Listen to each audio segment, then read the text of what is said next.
Aleluia. Aí o médico chegou e falou assim para mim: olha, você toma cuidado, porque estourou. Eu falei: não se preocupa, você foi só um canal, quem me operou foi Deus. Ele falou: mas você tem que fazer repouso. Eu falei: não, eu já estou indo embora. Eu saí da clínica na sexta-feira, no sábado peguei o voo, fui para Cuiabá. No domingo eu já estava na igreja testemunhando o milagre de Deus. Aleluia, aleluia. Louvado e engrandecido seja o nome do Senhor. E outras coisas mais que aconteceu, que eu não posso relatar tudo, por causa do tempo. Infelizmente nosso material acabou, nós trouxemos poucos. Mas eu já falei para a irmã, aqueles que quiserem o nosso material, o nosso testemunho completo, vocês dão o seu nome, que a gente manda, semana que vem a gente manda pelo correio, manda pelo PAC, o nosso DVD, que é completo. Nós trouxemos poucos exemplares, vocês nos desculpem, infelizmente acabou. Queridos, nós fomos para Anápolis. Chegando lá em Anápolis, a pastora Gisela, ela trabalha na área de libertação. Após ela ter ministrado sobre libertação, após ela ter falado sobre cura e libertação, ela perguntou para as pessoas, que as pessoas quisessem ter uma experiência com Deus, fosse ali para frente. E ali eu fui. E eu sempre digo, igreja, que experiência não é doutrina. Essa foi uma experiência que eu tive com Deus.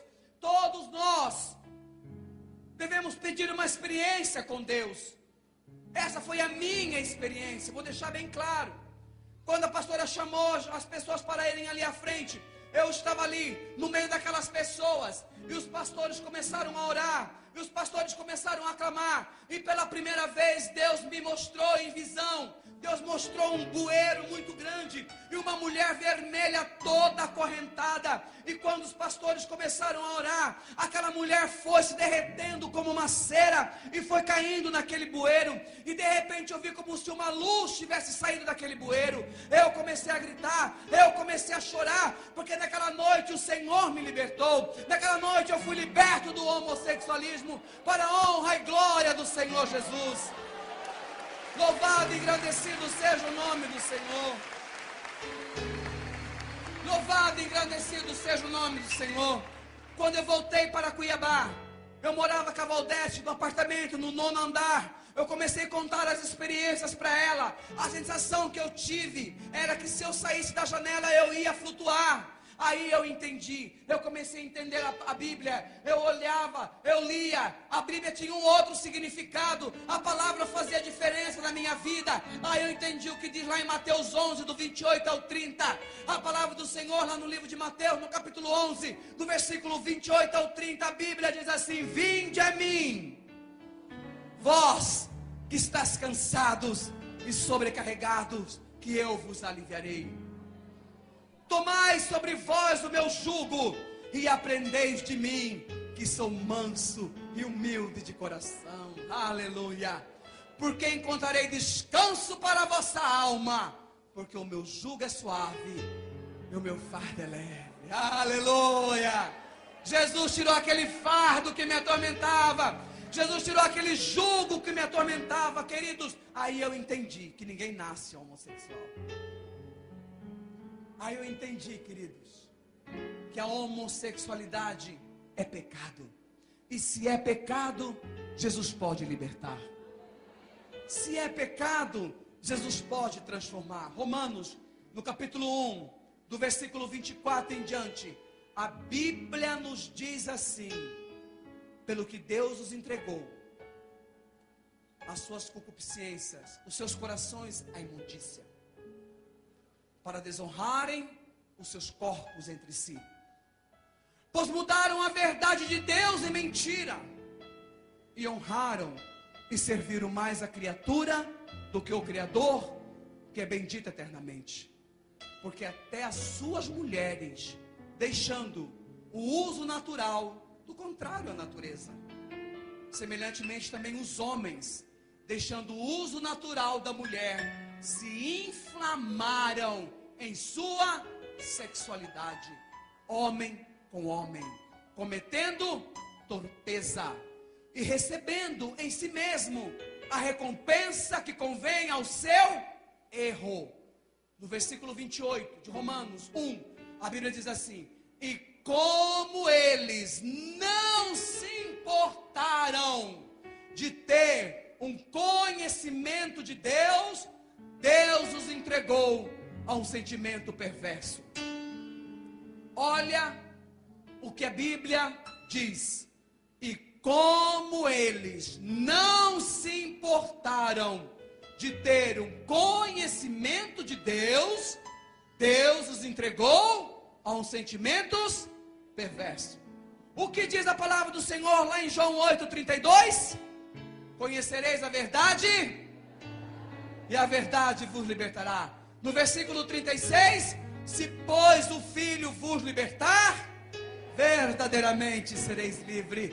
Aleluia! Precisamos conhecer a Bíblia, precisamos conhecer a palavra, porque quem cura, quem liberta, quem transforma é a palavra. E ainda tem pessoas que não crêem na restauração da identidade sexual de um homem. Por quê? Estamos limitando o poder de Deus? Será que Deus ele pode fazer um paralítico andar? Deus ele pode curar um câncer? Deus pode fazer um cego enxergar? Ele não pode libertar, curar, transformar, restaurar a sexualidade de um homem? Por quê? Que Deus limitado é esse? Que Deus com poder limitado é esse? Não, queridos. Deus ele pode. Já havia homossexuais libertos desde a igreja de Coríntio. 1 Coríntios, no capítulo 1, do versículo 9. Ou 1 Coríntios 6, do 9 em diante. A Bíblia diz assim: não sabeis que o injusto não hão de herdar o reino de Deus? Aí diz lá: não erreis, nem os idólatras, nem os adúlteros, nem os ladrões, nem os efeminados, nem sodomitas, nem os avarentos, nem os bêbados, nem maldizentes, nem roubadores herdarão o reino de Deus. Você percebe que a Bíblia coloca o pecado do efeminado, do sodomita, compara como ladrão, como bêbado, como avarento, como maldizente. Quem nunca foi maldizente? Quem nunca falou mal de alguém? A Bíblia coloca o pecado da homossexualidade como qualquer outro pecado. Mas no versículo 11, 1 Coríntios 6, 11, a Bíblia diz assim: e é que algum de vós haveis sido lavado, mas haveis sido santificado pelo poder que há no nome de Jesus. Aleluia! Jesus pode mudar, queridos. Jesus pode transformar. Nós precisamos conhecer melhor esse Deus transformador da Bíblia. Glória a Deus. Um dia, eu fui convidado para dar o meu primeiro testemunho num ginásio. E nesse ginásio tinha mais ou menos umas 3.000 pessoas. Aleluia. Glória a Deus. E naquela noite, Deus separou uma pedra preciosa para estar do meu lado. Aleluia. Depois que eu terminei de dar o meu testemunho, vieram várias pessoas me cumprimentar. E aí passou-se alguns dias, eu estava na loja, que eu ainda tinha loja. Eu já tinha tirado o silicone do peito, o cabelo já estava curto, mas ainda tinha a voz extremamente fina. Ainda tem uns trejeitos muito forte.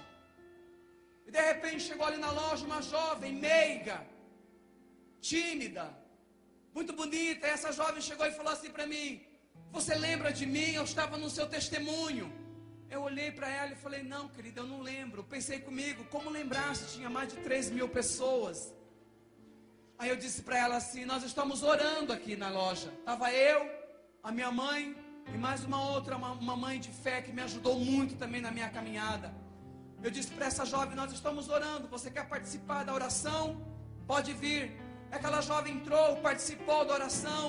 Eu perguntei para ela onde ela congregava, e ela falou para mim que congregava numa outra igreja. Eu fiz o convite para ela, ela foi para a igreja onde eu congregava, e ali começou uma linda amizade. Aleluia.